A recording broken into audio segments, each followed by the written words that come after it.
नमस्कार प्रेक्षकांनो, या मालिकेच्या आजच्या जबरदस्त भागामध्ये आपलं स्वागत आहे. आणि त्यामध्ये समर आणि स्वानंदी बेडरूममध्ये येतात. तर समरकडे बघत आता स्वानंदी म्हणते की काही बोलायचं आहे का, काही टेन्शन आहे का.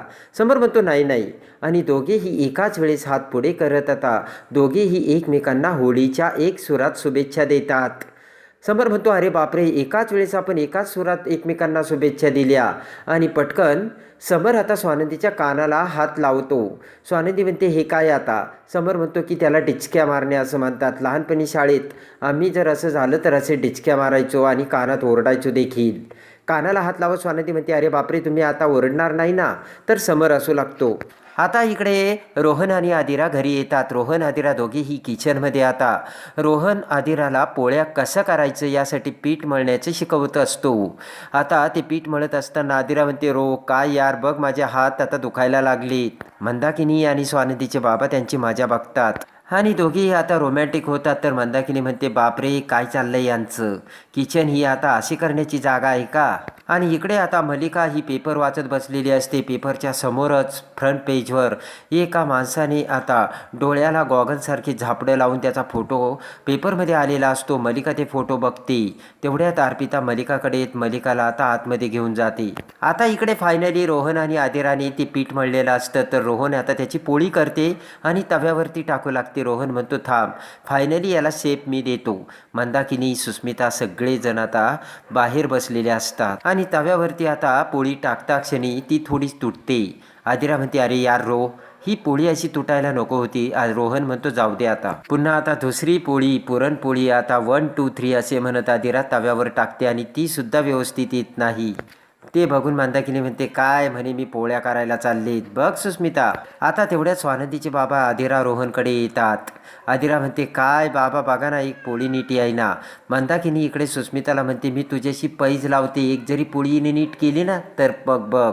मंदाकिनी म्हणते चालली पुरणपोळ्या बनवायला कुठे. आणि मंदाकिनी त्यांच्याकडे बघत गालाला हात लावत म्हणते की हा देखना देवाना सुस्मिता काही उपयोगाचा नाहीये. आणि सुस्मिता म्हणते की अगं आदिरा ट्राय तर करते ना, मला नाही वाटत एवढ्या लवकर तिने एवढं शिकलं असेल म्हणून. आता इकडे आजी सकाळी सकाळी किचनमध्ये जाते आणि मेड सोबत आता ब्रेकफास्ट करू लागते. तेवढ्यात स्वानंदी तिचा आवरून जाऊ लागते. आजी स्वानंदीला थांबवत म्हणते स्वानंदी काय ग, नाश्ता केलाय का. स्वानंदी म्हणते आजी आज खूप गडबड आणि उशीर झालाय. आजी म्हणते तू आणि पिंट्या दादा सारखीच बरं का, एकदम सदा गडबडीत निघून जातात आणि नाश्ता करत नाही. मला हे अजिबात चालणार नाही बरं का. आजी म्हणते की खाऊन घे, मी पुरणपोळी बनवली. स्वानंदी म्हणते कळलं ते मला, हॉलपासून असा पुरणपोळीचा खमखमाट सुटलाय आजी. हसतच आजी म्हणते पुरणपोळी म्हटलं की सगळ्यांचा चेहरा बदलतो बरं का. अगं स्वानंदी, घरच्यांसाठी तू दररोजच करते, आज मी तुझ्यासाठी केली, खा बरं. आता स्वानंदी आजीला सुद्धा म्हणते की तुम्ही माझ्यासोबत शांतपणे बसून तुम्ही सुद्धा पोळी खाणार आहात. दोघीही टेबलवर बसतात. तर मेड त्यांना आता पोळी वाढते आणि प्रेमाने पुरणपोळीचा एक घास घेत आजी आता स्वानंदीच्या तोंडात भरू लागते. पण स्वानंदी तो प्रेमाचा घास आजीलाच भरवते. दोघीही हसून खुश होतात आणि पुरणपोळी खातात. आणि त्यानंतर आता स्वानंदी ही सगळ्या मेड सोबत आता होळीची दणकेबाज तयारी करते आणि होळी तयार केलेली असते. स्वानंदी ती सगळी तयारी करत असताना आता समर तिथे येतो आणि ते सगळं बघतो. आणि स्वानंदी आता समरला बघते आणि म्हणते अहो तुम्ही कधी आलात, घाबरले ना मी. समर म्हणतो मला का, मी तुमच्या मदतीला आलोय. स्वानंदी म्हणते मदत आणि तुम्ही मला करणार आहात. समर म्हणतो हो, काय झालं. समर म्हणतो मी करू शकत नाही का. स्वानंदी म्हणते करू शकता ना, करा बरं मग. समर म्हणतो आता काय करायचं. आणि आता स्वानंदी म्हणते त्या गौऱ्या घ्या आणि इथे नीट लावा. समर म्हणतो मी लावायच्या का. स्वानंदी म्हणते मग नका लावू. आणि आता समर म्हणतो की मला सगळं जमतंय. आणि पटकन समर गोवऱ्या घेऊन होळीला लावू लागतो. तिरप्या नजरेने बघत स्वानंदी म्हणते जमतंय का. समर म्हणतो दिसत नाही का मला जमतंय. स्वानंदी आता तिरप्या नजरेने हसू लागते. आता इकडे मंदाकिनी नवी साडी घालून आता तयारी करत बाहेर येते. मंदाकिनी म्हणते लोकांचे नैवेद्य देऊन झाला, होळीसुद्धा झाली आणि पोळ्या खाऊनसुद्धा झाल्या, आमच्या अजून नैवेद्यच तयार नाहीये. मंदाकिनी म्हणते फक्त एक दिवस आराम केला तर आमच्या घराची ही अवस्था आहे. मंदाकिनी म्हणते करू दे करा, आता कळेल माझं महत्त्व या बाईला. आणि तेवढ्यात आदिरा आता नटून पूजेचं नैवेद्याचं ताट घेऊन आता बाहेर येते. मंदाकिनी म्हणते तू तयार झालीस. आदिरा म्हणते मी केव्हापासून तयार झाली, आपल्याला होळीची पूजा करायला जायचंय ना आई. आदिरा म्हणते बाय द वे आई, होळीची सगळी तयारी झाली बघा बघा, आणि नैवेद्याचे ताट आदिरा मंदाकिनीला दाखवते. आदिरा म्हणते माझ्या परीने मी पूर्ण व्यवस्थित करण्याचा प्रयत्न केला. फर्स्ट टाईम तर मला वाटते माझ्याकडून चांगलंच झालं असणार. रोहन आणि स्वानंदीचे बाबा म्हणतात आदिरा ऑफकोर्स, आणि उत्तमच झालेला आहे स्वयंपाक, असे स्वानंदीचे बाबा बोलतात. आता पटकन रोहन, स्वानंदीचे बाबा मंदाकिनी, आदिरा आता बाहेर होळी समोर येतात. आदिरा खाली बसते. तर आता पूजा कशी करायची हे स्वानंदीचे बाबा आदिराला व्यवस्थित सांगतात. स्वानंदीचे बाबा म्हणतात आदिरा अगोदर थोडंसं पाणी सोड. त्या पद्धतीने आदिरा करते. आणि आता फुलं वाहून आता अगरबत्ती पेटवायला स्वानंदीचे बाबा बोलतात. त्या पद्धतीने आदिरा करते. आणि त्यानंतर प्रेमाने नैवेद्याचे आरतीचे ताट ओवाळत होळीची पूजा करून आदिरा हात जोडते. आणि प्रेमाने आदिरा आता होळीला नैवेद्य पुरणपोळीचा अर्पण करते. आणि तेवढ्यात आदिरा आता 5 फेऱ्या मारायला रोहनसोबत तयार होते. तर मंदाकिनी म्हणते अगं चप्पल घालू नको, चपला घालून नाही फेऱ्या मारायच्यात. सगळ्या बायका आता आदिराकडे बघता. स्वानंदीचे बाबा म्हणतात अगं हो मी सांगतो तिला. आणि प्रेमाने रोहनसोबत आदिरा आता फेऱ्या मारू लागते.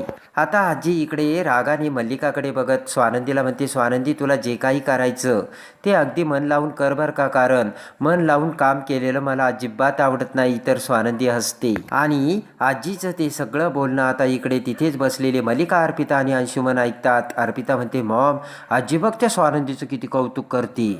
मल्लिका म्हणते मला काय वाटतंय की आई ना एक दिवस या स्वानंदीचीच पूजा करतील की काय, काय माहिती. तर अर्पिता हसते.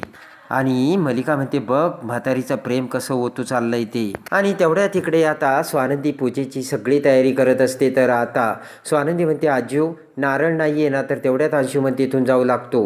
अंशूला थांबवत आजी म्हणते अंशुमन जा नारळ घेऊन ये. अंशुमन म्हणतो मी का आणू. आता अंशुमन म्हणतो मी दिवसभर काम करतोय, काही कमी आहे का, डोक्यात जाऊ नकोस बरं का माझ्या तू आजी. तर आजीला धक्का बसतो. आणि स्वानंदी रागाने अंशुमनकडे बघते. आणि ते ऐकताच आता स्वानंदी म्हणते की अंशुमन आजीशी बोलायची ही काय पद्धत झाली का, कोणती भाषा आहे ही तुझी. आणि स्वानंदी म्हणते की घरच्यांशी मोठ्यांशी नीट बोलता येत नाही का, सतत कसली रे तुझी चिडचिड आणि किटकिट. तर आता अंशुमन म्हणतो मला शिकू नकोस. आता अंशुमन म्हणतो तू माझ्या डोक्यात जाऊ नकोस, मला लेक्चरही देऊ नकोस. मी काय घरातला नोकर आहे का सतत मला काम सांगायला. तेवढ्यात रागाने मल्लिका उठून तिथे येते आणि म्हणते अंशू मोठ्यांशी असं बोलतात का, ताबडतोब आजीला सॉरी म्हण. आणि अंशू आता सॉरी म्हणायला तयार नसतो. आजी म्हणते जाऊ दे मल्लिका, आपण काही चुकीचं केलं ना हे मानायला तो तयारच नाही आहे. मल्लिका म्हणते नाही आई, काही जरी झालं तर अंशूने माफी मागायलाच हवी. मल्लिका म्हणते की अंशुमन मी तुला काहीच खायला देणार नाही, 4 दिवस उपाशी ठेवील, पहिल्यांदा आजीला सॉरी म्हण. आता अर्पिता ही अंशुमनला सॉरी म्हणायला सांगते. डोळे झाकून अंशुमन म्हणतो की ठीक आहे. आणि अंशुमन आजीची सॉरी मागतो. आणि तेवढ्याच समर तिथे येतो. त्या सगळ्यांकडे बघत आता समर इकडे तिकडे बघत म्हणतो काय झालं, खूप शांतता आहे इथे. तेवढ्यात आता हसतच मल्लिका म्हणते काही नाही रे, अरे पूजेसाठी तूच येण्याची आम्ही वाट बघत होतो. रागाने स्वानंदी मल्लिकाकडे आणि अंशुमनकडे बघते. आणि लगेच आता अंशुमन रागाने तिथून निघून जातो. समर म्हणतो अंशुमन कुठे चाललाय. तर आता मल्लिका म्हणते अंशुमनला नारळ आणायला पाठवलंय. आणि इकडे आता आनंद आणि निकिता त्यांनी आता त्यांच्या त्या सोसायटीतील होळीसाठी आता ते तिथे आलेले असतात. आनंदला खूप वाईट वाटत असतं. आनंद आता निकिताला म्हणतो की पहिल्यांदा आपण यावर्षी समरशिवाय होळी साजरी करत असेल ना. तर निकिता म्हणते की आनंद हात जोड आणि वाईट विचार, निगेटिव्हिटी, वाईट ऊर्जा सगळं काही होळीमध्ये जळू दे असे म्हणत आता आनंद हात जोडतो आणि होळीला आता पूजा करून हात जोडतो. तर ते इकडे आता आजीच्या डोळ्यात पाणी येतं. इकडे आता राजवाड्यांच्या घरी सगळी होळीची तयारी केलेली असते. समर म्हणतो काय झालं आजी, तू एवढी अपसेट का. तर डोळ्यात पाणी आणत आजी म्हणते दरवर्षी होळी साजरी करायला आनंद इथे असायचा, पण आज नाही आहे, वाईट वाटतं. तर समरला सुद्धा वाईट वाटतं. तर आता समर आणि आनंदला स्वानंदी कशी एकत्र आणते हे बघण्यासाठी आणि या मालिकेच्या डेली अपडेटसाठी आपल्या चॅनलला लाईक करा, सबस्क्राईब करा.